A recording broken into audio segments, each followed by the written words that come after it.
Greetings, friends. My name is Jessa McLean, and this is Blueprints of Disruption, a podcast dedicated to amplifying the work of the grassroots, showing folks the many ways in which they hold power, and also unpacking the systems we need to dismantle. File this episode under the latter of those. We're going to help expose some key power players who are working very hard against our best interests. Most people know about Doug Ford's interest with developers. They saw what happened with the Greenbelt in Ontario. We saw the campaign contributions to him and his candidates, as well as many municipal politicians. We see evidence of that relationship in the policies coming out and the selling off of other public land. But there is another industry, another huge player in the field, another detrimental force within politics that we perhaps don't talk enough about, and that is big oil and gas. For the purpose of this discussion, we're going right after Enbridge and their push to hold on to natural gas, despite all the evidence they have, which shows we should be moving away from it as a source of energy. And thanks to the good people at the Narwhal, namely our next guest, Fatima Syed, we know a lot more about how Enbridge pressures politicians and is able to coordinate with the ministers of energy to make sure their bottom line isn't disrupted. You'll hear about frenzied communications between the two and an unprecedented move by Ford's government, all spurred by a court ruling that recognized climate change and shook the industry.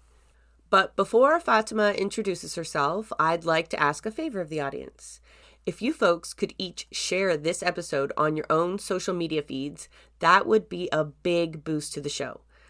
Our kind of content, the kind that openly encourages resistance and revolution, isn't exactly boosted by the algorithms. So we really do rely on you good people spreading the word. Just click on the 3 dots beside the episode title, copy that link, and share away. Enough of that. Let's meet Fatima. Welcome to Blueprints, Fatima. Can you fully introduce yourself to the audience? Hi, yeah, happy to be here. I am a reporter with the Narwhal's Ontario Bureau. And for anyone listening who doesn't know what the Narwhal is, it's an online publication. We're a journalism nonprofit, actually, that covers energy environmental issues across Canada with in-depth investigative journalism. I am based in Mississauga, Ontario, so just outside of Toronto. I've been covering the Doug Ford government since uh, they came to power in 2018, so a long, long time. Always focused on climate. I've been a reporter for almost a decade now, which is wild. And I'm really happy to have this conversation with you. I'm just thinking that's such a very specific niche for the Narwhal, yet you have endless material to discuss, right? Even within the Ontario Bureau, poring over your material, it's like it's almost overwhelming how much there is to discuss there. How do you know where to start? It's funny because when the Ford government first came to power, I was working for a publication called National Observer, also an environmentally focused online publication. And I was sort of in charge of setting up the Queen's Park Bureau for National Observer and was the only environmentally focused reporter in the press gallery at the time. And everyone was like, what is she going to write about? But the Ford government came in, if you remember, on a wave of we're going to cancel the cap and trade program. We hate the carbon tax. They were already talking about it. And the first few moves they made in office were all environmental and energy related. And I love the press gallery. They're sort of they're colleagues of mine, and I admire the work they do. But it was a bit of an uphill battle, like figuring out what the impacts of this will be and how it impacts our broader efforts to do climate action in this province and put all of it in this big context that you often need to do as a climate reporter. And I was sort of hitting the ground running from the start because I was like, I know exactly where this fits into the big, puzzle that we're trying to put together when it comes to solving the world's biggest emergency. So the Ford government has actually given us a lot of stuff to cover based on the decisions they've made. So it's actually not as difficult as you think. It's actually the challenge really is finding the time to cover everything and figuring out what to prioritize, because there's a lot that I could be working on all the time. As someone who creates content, I know exactly what you mean, and it's hard to believe. Like when you pour over all of the stuff that's there, I will link folks to many of your works, and they'll understand what I'm talking about. I can only imagine how much just sits on the cutting room floor, or it doesn't even get the attention it needs just because limited resources. I didn't know you folks were nonprofit. I should have done a little bit more digging. But what is that funding model like? Is it entirely from your audience? Yeah, so the Narwhal is actually Canada's first English language nonprofit journalism organization, which is a mouthful, but it basically means that when you donate to the Narwhal, you get a tax receipt, first of all, so that's great. But it also means that all of our content is free. So we are funded largely by readers and then also in part by foundations through grants and stuff, right? So we get to provide free, in-depth investigative journalism with the support of people who want to read it. So our goal, of course, is to get more people to read it, which is hard, and that's a whole side rant that we can have about meta and zitter and whatever we want to Yeah, talk about.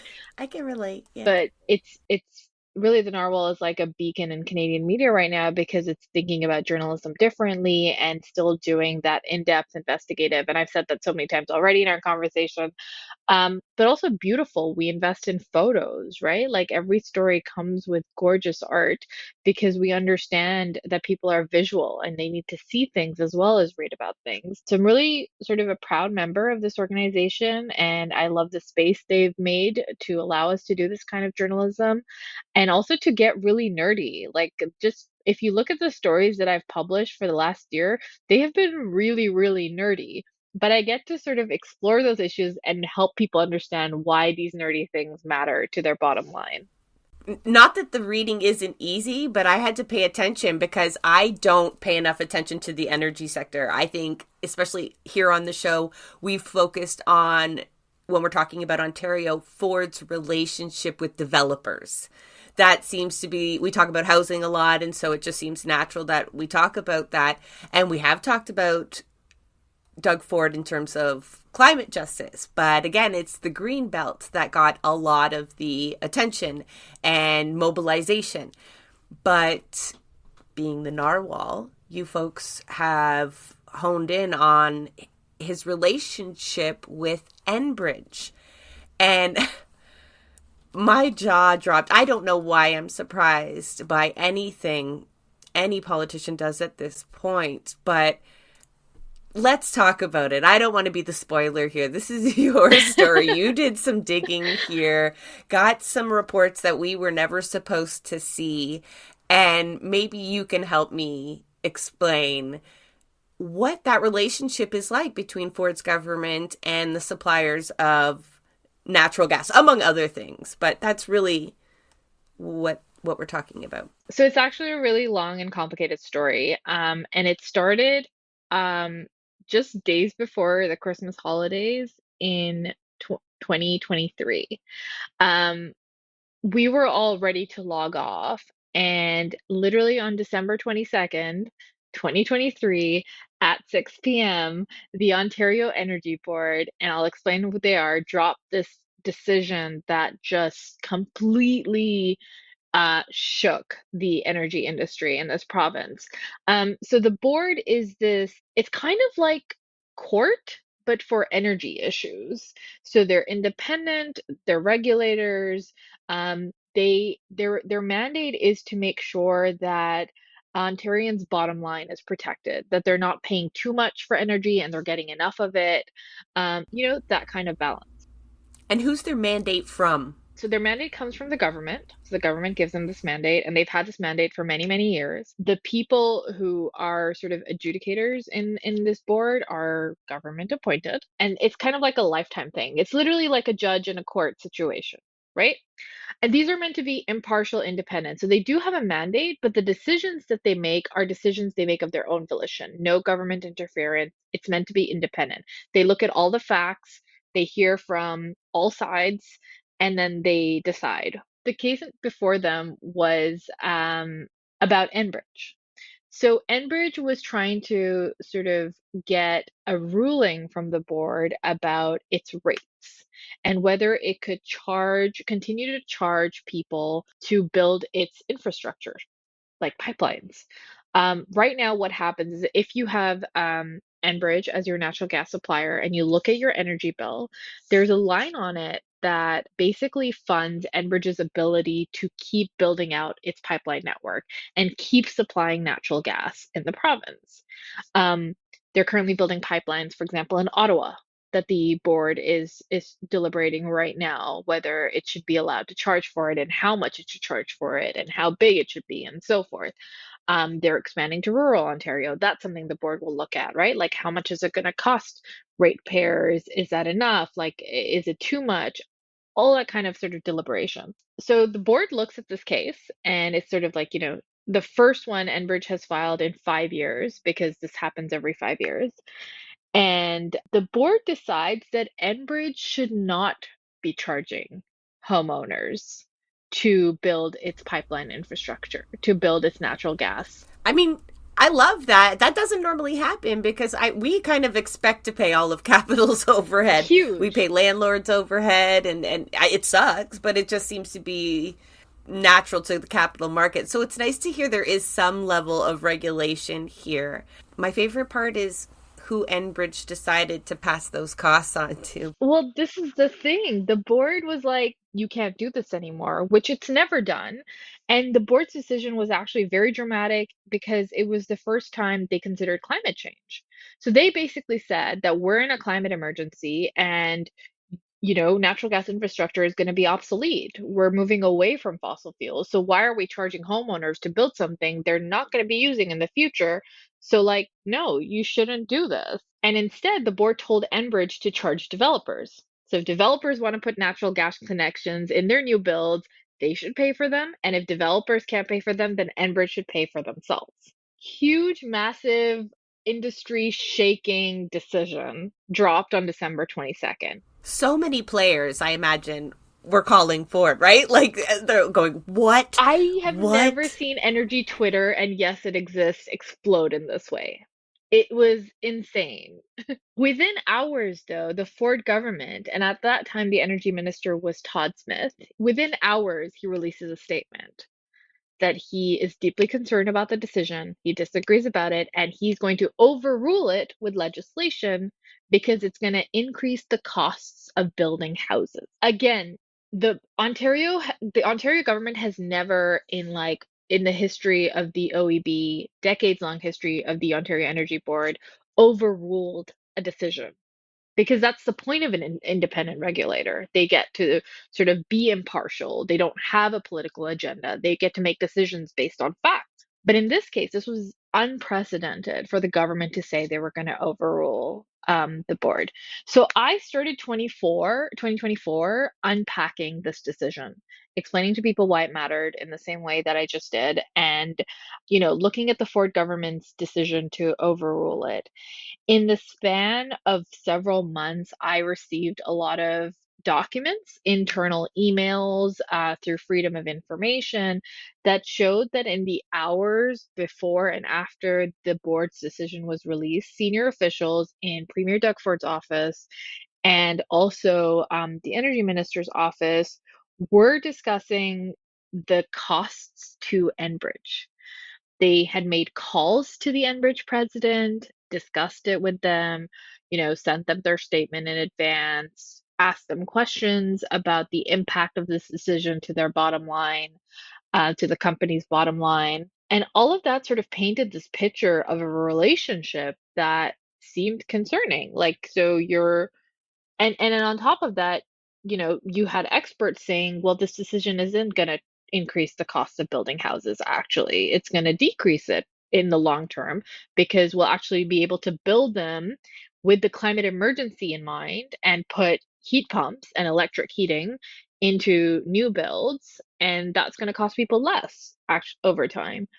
So there was this weird discrepancy. Who was the Ford government was listening to a natural gas company, seemingly, and you had experts saying otherwise, and it was super strange. At the same time, for over a year, Enbridge had also been lobbying local governments. So think cities, think rural cities in particular, even urban centers like Toronto, and urging them to keep natural gas in their municipal energy plans and building plans. And that investigation took me months to figure out because everyone was so scared to say anything on the record because they had to work with Enbridge or consult with Enbridge. And you can read that story. I'm very proud of it because it required a lot of municipal people to talk to me anonymously and tell me what was going on. And again, required me to read like a billion documents to understand Enbridge's influence over Ontario cities. So you've got this board decision, you've got Enbridge influencing, and meanwhile, Ontario doesn't have a natural gas policy. So the Ford government to this day has not released a position on natural gas in all of its energy plans. It's never once said that we need that, that we are going to push forward natural gas. We're gonna get off natural gas. The only thing the government keeps saying is that if we don't increase the natural gas, we're gonna face brownouts, which is like, sporadic blackouts, like power outages, because we currently don't have enough energy supply. Then stop me if this gets too confusing, Jessa, because I know it's a lot. No, but I do want to go back to some of the things that you mentioned in the article about Ford's relationship with Enbridge. I mean, overruling the board basically on Enbridge's behalf is one thing.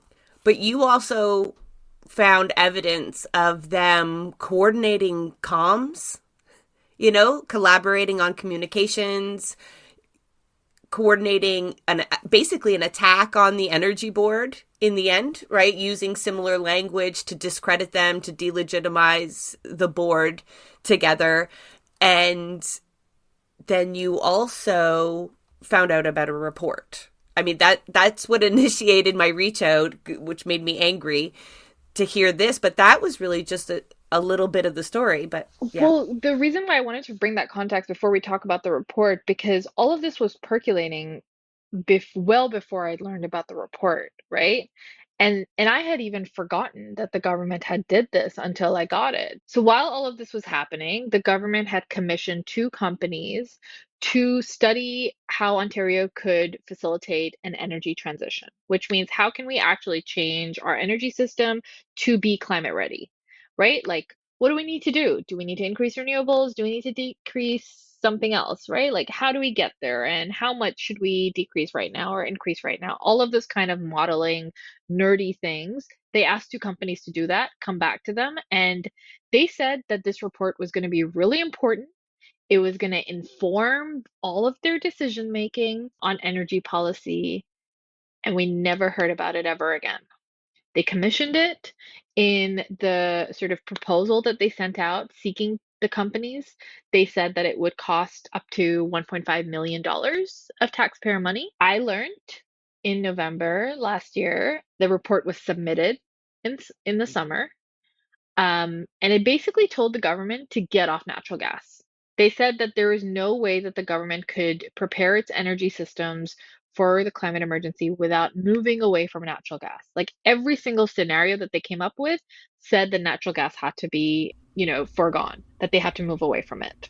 You say the government likely had this in their hands in the summer of 2024. Yes. So they received this after they overruled the energy board, or did they have that in their Yes. Okay.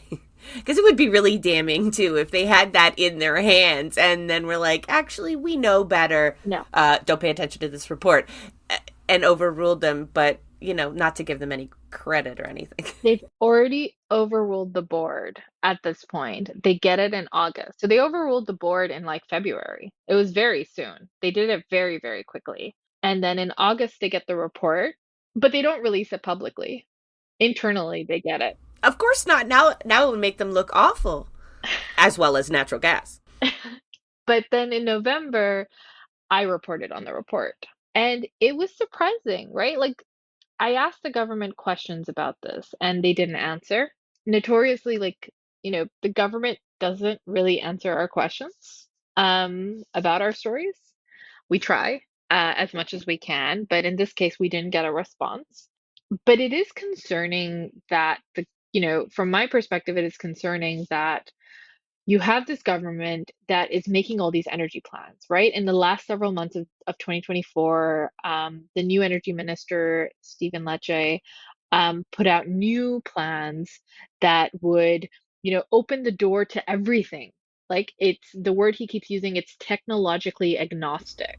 We need everything to increase energy supply in Ontario because we need a lot of it. Demand is meant to increase by like 75% in the next decade because of artificial intelligence. We're going to have more data centers.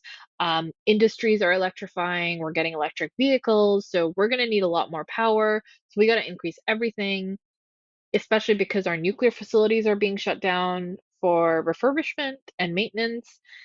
So the implication is that he's going to also increase natural gas, but he hasn't said it outwardly. Like people have asked, are you going to increase natural gas? We're looking at everything. There has never been a yes or no. The government still doesn't have an official position on this, but here they've received expert advice that they've paid for with taxpayer money that tells them that they should move off natural gas. And yet we don't have, any official language on this. Like the energy plans don't say anything. Do you think we'll ever get one, or do you think they're just hoping without one they don't have to follow any plan? There's not that they are beholden to their mandates half the time anyway, but or do you think they're just busy writing one with Enbridge right now? I knew you were going to ask me this. And it's interesting because the government has actually put out an open call for feedback on the role of natural gas in Ontario. But the interesting thing is, if you look at the language that they've used in this consultation, they basically say that it's a consultation to support the important role for natural gas in Ontario's energy system and economy. Well, at least they're honest. So it feels like they've made a decision. Well, as soon as you say consultation and we're talking about Ford, I don't know if the track will pick it up, but I'm giggling and going, oh yeah, we've seen their idea of consultation. I mean, at least they're putting it on the farce of doing one. Sometimes they don't even bother with that, but that's so frustrating because then I know organizations and other people will put energy into trying to participate, get on the record and whatnot. And it really will be for naught. I mean, it will be on public record. Maybe there's a platform in that, but these guys are just spending more money to it's a facade. I mean, if they're not going to listen to the energy board, then that starts to be a problem. Like, how much money do we spend on a regulator that can't regulate because the government is so defiant? They hold no authority, I suppose, if they can just be overruled. That's so disheartening. I I think, yeah, this government doesn't really talk about climate change a lot, despite me and my colleagues' best efforts to understand their understanding of the climate emergency. We don't really get much responses, right? But here, like science tells us, right, that natural gas is bad for the environment. Science tells us natural gas is made of methane, which is a dangerous pollutant that, makes the world hotter. I did this. One of my favorite stories that I did last year was this feature marking 10 years since Ontario got off coal. Because last year, 2024, marked 10 years since we did that. We did this incredible thing. We were the first jurisdiction in the world to get off of fossil fuel. And the question I had in my mind is, can we do it again? Like, why can't we get off natural gas? But if you look at the history of how Ontario did that, we got off coal by actually setting up natural gas plants because we needed something to increase it, right? But when we did that at that time, we didn't know how harmful natural gas would be. We only learned that recently. But now that we know, the question that people should be having, that decision makers should be having is, do we get off of it now, right? Like, should we get off of it now that we know how harmful it is and the impact it's having to the environment? I don't know if those are the deliberations or if it's, based on what we've talked about, something like Enbridge's bottom line, right? Like the impact to companies that actually, according to them, support the economy and so forth. So it's it feels like we're in this continuously vicious cycle of profits over impact. And I don't have any insights into the government's thinking over this other than what these documents show. And that's available for everyone to read and interpret.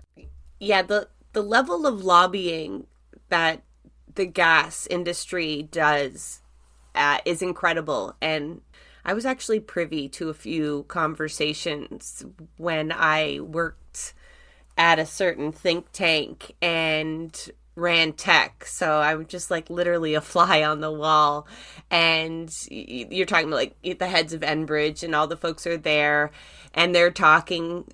It was horrendous, the amount of plotting that goes into and lobbying that goes into trying to sell natural gas and has been for years.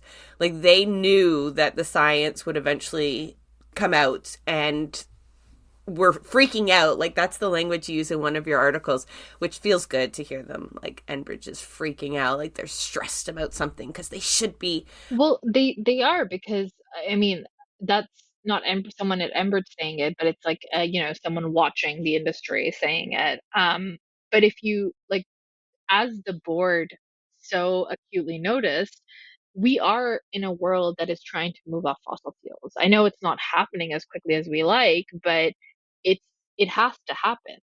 And if we're doing that, the companies like Enbridge have a legitimate reason to freak out and figure out what you do, right? Like, how do you survive in a world that is moving off your main product? And there's a whole business conversation that we can have about that. But ultimately, for me as a reporter, the question is, what's the government's role in getting us there? Right? Like, what is the government doing and not doing and should be doing to actually get us to that future? And in Ontario, it's not much right now. Maybe that'll change, but right now we're not doing much. Yeah, because that's where I was going. Well, because we like to talk about stories of resistance here, and we saw folks mobilize around the greenbelt and they're still having to defend the green space, and there's Ontario for all, Ontario Place for all. I mean, lots of people battling forward on climate justice portfolios. But is there anyone working on this natural gas angle, for lack of a better terminology there? I know environmental defense secured through FOI of documents of interest, so they're clearly involved in some way. But yeah, I was hoping we could point folks to some more work that's being done there to, I don't know, get them to write a policy and make it a good one. There's a bunch of energy advocates and experts in Ontario, to be honest. Like if you look at my coal story, there's a lot of people mentioned in there um, who were part of the push to help Ontario achieve that shift and who have now turned their focus to natural gas. So there's really tons of people who are engaging in this conversation and trying to help Ontarians understand the need for it. But I think the bigger question is, why aren't government leaders talking about it themselves, right? Like, I agree, like, I try, like, as a journalist, you try to put these stories out and you try to make them as simple as possible and unpack it as clearly as you can so people understand it. Um, but it's awful to have to say that the government didn't respond. Like, we're not having a robust conversation about this in Ontario, and that's concerning. And that's where my efforts lie, is can someone please just sit down with me and talk about natural gas and just energy policy in general? These are complicated things that affect all of us. Are you hopeful that a change in government in Ontario would perhaps, are other parties talking about it? You think it can be an election item? Other parties are talking about it. Energy in Ontario has made and broken elections, right? Like, think about the gas plant scandal that basically took out the Ontario Liberals under Dalton McGuinty and ushered in, new government. And then the hydro rate scandal took out Kathleen Wynne, and Doug Ford even emerged on the idea of removing the cap and trade program, which, is an energy issue. So energy is really important in Ontario. It's just a matter of whether it matters enough to the voters, and that's probably why we're having this conversation, to try and get more and more people to think about it and care about it. You covered some youth that are trying to use the courts to put pressure on the government to act. Do you want to maybe share that with the audience before we lose you? Yeah, so there are 7 young people in the province, ranging in age from like they're the teens to like the early 30s. A lot of them are Indigenous youth, and they have been fighting the Ford government on a charter case. So they're basically arguing that the charter gives us right to a clean environment, and the Ford government has actually made it like difficult to achieve that. So they argue that by canceling the cap and trade program, they actually reduce their climate targets. So they're now achieving a lower target of emissions reduction, and that is a violation of their charter right. That case has gone through 2 layers of courts now. So, initially it was dismissed. Um, then the youth appealed and won, and now the government is appealing it at the Supreme Court. So it's going to be a big case to watch, and could make history if the youth win, because it means that the charter would recognize a clean environment as something that all Canadians should have access to. And it would mandate governments to actually take robust climate action and meet targets higher than the one that they have set in Ontario's case. Um, so I'm definitely following it. A lot of people are following it. These youth are so cool, so brave. They're backed by Eco Justice. They're backed by EcoJustice and a couple of lawyers from Stockwoods LLP, who are also pretty like amazing lawyers. Yeah, you can read more about it in our story at the Narwhal, or the Toronto Star has done some great profiles of the youth as well, so check them out there.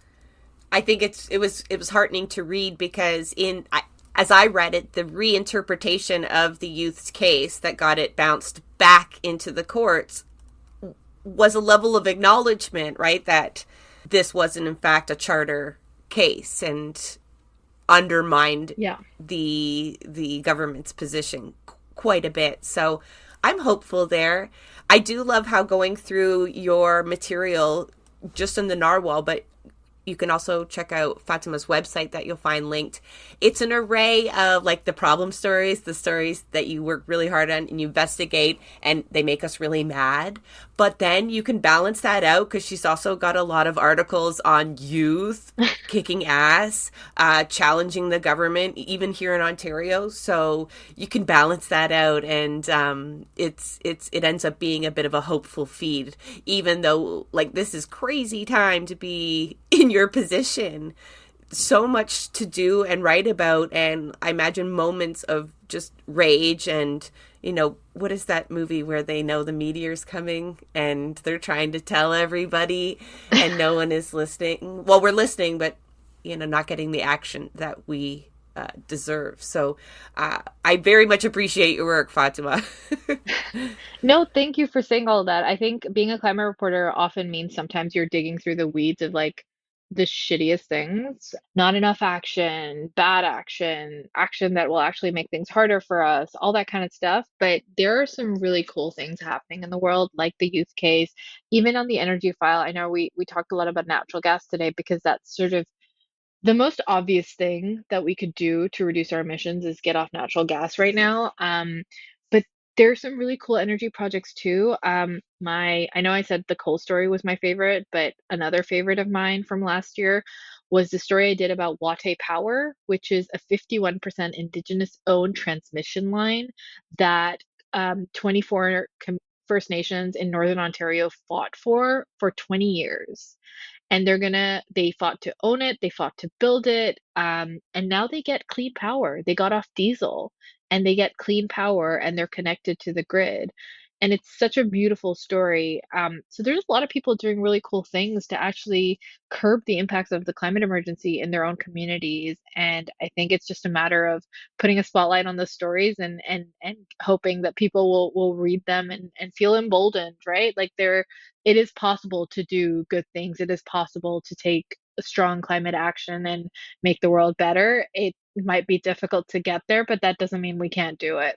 Absolutely. And the next time you cover one of these groups of resistance, perhaps you can spare another 45 minutes and pop in the studio to tell us all about it, because we like to bounce back and forth between the very same kind of discussion items, and our goals are the same, to get folks to mobilize in ways that they need to, but knowledge is power, right? So if they don't know how the powers that be are acting behind the scenes and what's driving their decisions, it's really hard to influence them. So I do very much appreciate all of that digging, and shout out to all the sources that handed over material. Those people are important too. 100%. Can't do it without them. But yeah, you've built a trust there, both as a journalist and an organization, the Narwhal. So folks who haven't checked them out, check them out.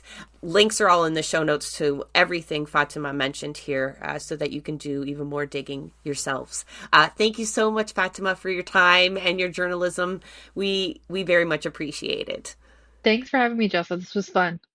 Let's talk again soon. We shall. That is a wrap on another episode of Blueprints of Disruption. Thank you for joining us. If you'd like to help us continue disrupting the status quo, please share our content, and if you have the means, consider becoming a patron. Not only does our support come from the progressive community, so does our content. So reach out to us and let us know what or who we should be amplifying. So until next time, keep disrupting.